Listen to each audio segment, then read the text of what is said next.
अच्छा भाई, ऐसा है ये शो लगा था। मूवी बासिल जोसेफ साहब को मैं पहचान चुका हूँ अब फाइनली। मलयालम एक्ट्रेस में कुछ कुछ तो अब क्लियरली पहचान पा रहा हूँ। ये भाई साहब की एक तो मूवीज ज्यादा आती हैं, हमारे अक्षय कुमार साहब की तरह है मुझे लगता है। जैसे बॉलीवुड में ना अक्षय कुमार साहब काफी सारी मूवीज करते हैं, तो मैं हाल फिलहाल में तो बहुत सूक्ष्म दर्शनी के बाद भी इनकी इस जनवरी में भी मूवी आई थी, वो भी देखी थी। तो मैं देखकर आ चुका हूँ। मूवी का नाम है पोनमैन। पोनमैन यही होगा, मतलब मुझे नहीं पता क्या है। PONMAN, पोनमैन, अगर if I am pronouncing it rightly. अच्छा, अब मलयालम मूवीज का क्या है ना कि जनरली जो नॉन मलयालम ऑडियंस है ना, उनके दिमाग में जो एक छवि अब बैठ चुकी है ना 2024, तो वो मतलब थ्रिलर और मिस्ट्री, सस्पेंस और ये वो उस तरीके की चीजें दिखाने वाला जो इंडस्ट्री है वो लेवल पे ज्यादा हाईलाइटेड है। पर ऐसा नहीं है। जहाँ पे हम हिंदी में अभी तो कुछ तो मगजमारी मैं भी करता रहता हूँ हिंदी मूवीज के साथ, जो बॉक्स ऑफिस में कलेक्शन पे ही लड़ाइयाँ होती रहती हैं इधर कि ये ठीक है ये ठीक नहीं है। वहां पे हमें मलयालम सिनेमा की तरफ से, और मैं किसी एक बहुत ज्यादा एक्सपेक्टेशन से नहीं गया था। मैंने ट्रेलर देखा था, मैं देखकर आया हूँ, शाम का शो ही देखकर आया हूँ। सुबह का तो लगा भी नहीं था हमारे यहाँ, और अभी थोड़ी देर पहले आया एक वीडियो बनाई, फिर मैंने सोचा इस पर रिव्यू करूँ। एक्सपेक्टेशन मेरी लो थी मूवी को लेके, बट देन जब मैंने मूवी देख ली है तो मैं आपको अपना ऑनेस्ट ओपिनियन दे देता हूँ। देखो, ये मूवी सिंपल सा इसका बेसिक प्लॉट है और बड़ा रेलेवेंट प्लॉट है, जो आज भी हमारे यहाँ हमें सुनने को ज्यादा नहीं मिलता, बट आई नो कि इंडिया में बहुत सारे पार्ट्स में ऐसा होता है। तो there is this gold dealer man, Ajesh इनका नाम था, बासिल जोसेफ साहब के कैरेक्टर का। ये हेल्प करते हैं एक फैमिली को, लेंड करते हैं ज्वेलरी। एक लड़की होती है स्टेफी, उनको लेंड करते हैं। उनके पास फॉर सम रीजन शादी करनी होती है स्टेफी की, और उनके पास ज्वेलरी का अरेंजमेंट नहीं हो रहा होता। ये लेंड करते हैं ज्वेलरी शर्त पे कि जो भी गिफ्ट आएगा ब्राइड को वो आप हमें दे देना, मतलब मुझे दे देना, रिटर्न ऑफ गोल्ड। अभी शादी हो जाती है, बट स्टेफी और उसका हस्बैंड, और ये भाई साहब जिनको जो हस्बैंड है इनका नाम क्या था, मेरियानो समथिंग कुछ करके था। इनको मैंने भाई साहब आवेशम में देखा था। इनको तो यार मतलब देख के मेरे को वो सीन याद आ जाते हैं आवेशम वाले। मैं पहचान गया कि भाई ये वो क्या नंबी था बंदे का नाम वहां उसमें, नम्बन नम्बन सब करके कुछ था आवेशम में, फात फासिल साहब के साथ। ये होते हैं उस लड़की के हस्बैंड। और अब बात ये होती है कि अजेश को अपना जो उन्होंने गोल्ड लैंड किया हुआ है, ऑब्वियसली वो वापस चाहिए, रिटर्न चाहिए।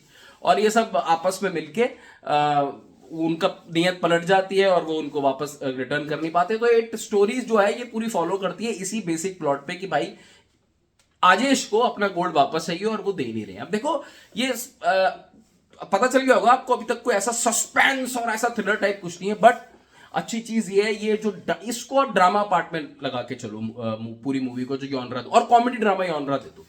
इनिशियल जो फर्स्ट हाफ था, ऑनेस्टली मैं आपको बताऊंगा, वो उसमें जो बिल्डअप चल रहा था, जो चीजें चल रही थी, मुझे कॉमेडी के पार्ट्स थे। कुछ चीजें आप ऑब्वियसली मैं तो सबटाइटल के साथ देखता हूं, तो मुझे बहुत ज्यादा मैं कॉमेडी से कनेक्ट नहीं कर पाता हूं। जितना मैं डायलॉग पढ़ता रहता हूं समझ आता रहता है। तो कुछ क्लिक करा था, कुछ मुझे क्लिक नहीं किया। फर्स्ट हाफ के बाद मुझे ऐसा लगा कि वो चीज नहीं है। बट मूवी में जो कुछ भी हुआ है वो सेकेंड हाफ में आके हुआ है, क्योंकि वो जो बासिल जोसेफ साहब का कैरेक्टर है अजेश, और ये जो मरियानो है, इनके बीच का जो ईगो क्लैश है, वो एकदम से जो कैरेक्टर का ट्रांजिशन हो जाता है ना, जो सब इनका अजेश का फ्रॉम कॉमिक से लेके एकदम से वो सीरियसनेस आ जाती है सेकेंड हाफ में, जहां पे मुझे मूवी उस एरिया में एंगेजिंग लगी थी। अब एक बात मैं क्लियर कट बोल देता हूं कि ऐसा कुछ नहीं कि आप कुछ ऐसा जबरदस्त सस्पेंस आखिर का वेट कर रहे होंगे। Somewhere you will get the feel कि होने क्या वाला है एंड में। सो ये movie kind of a drama genre में रैप अप होके रह जाती है। टेक्निकली मूवी जो है वो बढ़िया है, मतलब सारी चीजें ना ओकेश वाली हैं। ओकेश इन द सेंस कि जो फ्लेवर चल रहा है ना मूवी का, सब म्यूजिक कॉम्प्लीमेंट करता है ठीक। सिनेमाटोग्राफी, जो शॉट्स हैं, जिस तरीके के सीन्स दिखाने हैं, वो आपको लगेगा हाँ ये सिचुएशन में इतने ही सीन्स की जरूरत थी, बहुत ज्यादा एलिवेशन की जरूरत नहीं थी और डाउनग्रेड करने की भी जरूरत नहीं थी। Acting wise I think Basil Joseph साहब, ये मेरे को बंदा बहुत इंप्रेस करता है यार। ये पहले भी मैं इनकी मूवी देख चुका हूँ, सूक्ष्म दर्शनी से आई थिंक मैं इनका ज्यादा फैन बना हूं। ये हर कैरेक्टर को ना बहुत इजीली कर लेते हैं, ये बहुत बड़ी बात है। इस मूवी में भी जो इन्होंने ट्रांजिशन मारा है ना फ्रॉम कॉमेडी और फ्रॉम उससे लेकर एक सीरियस कि नहीं भाई I am serious about business, और एक सीन भी उसमें आता है, टीजर में भी है आई थिंक, ट्रेलर में मुझे जहां तक ध्यान आ रहा है कि भाई मैं अपने वो ग्रेव से उठ के भी ना अपना गोल्ड तो वापस लूंगा। जो वो ईगो क्लैश आ जाती है ना लास्ट में वो मेरियानो के साथ, वो इंटरेस्टिंग होती है देखने के लिए। मेरियानो कैरेक्टर जो वो नमन साहब थे आवेशम वाले, उन्होंने भी बढ़िया काम किया, स्टेफी ने भी बढ़िया काम किया, सपोर्टिंग कास्ट ने सबने बढ़िया काम किया। सब आपको स्टोरी सिंपली ना समझ आती रहेगी, ऐसा कुछ बहुत ज्यादा दिमाग लगाने की जरूरत नहीं पड़ेगी, and you will be kind of engaged in a drama part. अब हैविंग सेड दैट, मैं ये जरूर कहूंगा कि ये मूवी सबके शायद टेस्ट की ना हो सकता है आपको इस तरीके का जॉनरा अगर पसंद नहीं है, ड्रामा पार्ट में family oriented story, social issues पे रेलेवेंट स्टोरी, तो शायद हो सकता है आप इंजॉय ना करो।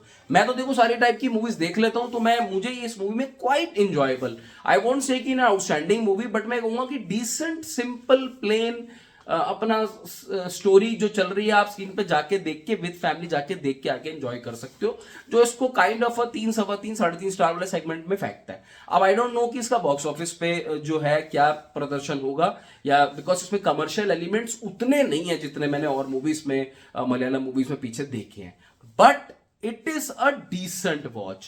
It is not a bad film and it is not an outstanding film. In fact, जो second half जो मूवी का था ना, that was gripping. वो kind of a थोड़ा सा जो टेंशन बनी हुई थी, gripping था. But ये जो ओवरऑल थीम है ना, ऐसा मुझे लगता है, स्पेशली क्योंकि मैं तो नॉर्थ से हूं, मुझे नहीं पता वहां का क्या थोड़ा कल्चर रहता है, किस तरीके की मूवीज ज्यादा वहां चलती है। Kumbalangi nights was one of the movies जो मैंने एंजॉय करी थी, बीइंग ड्रामा पार्ट।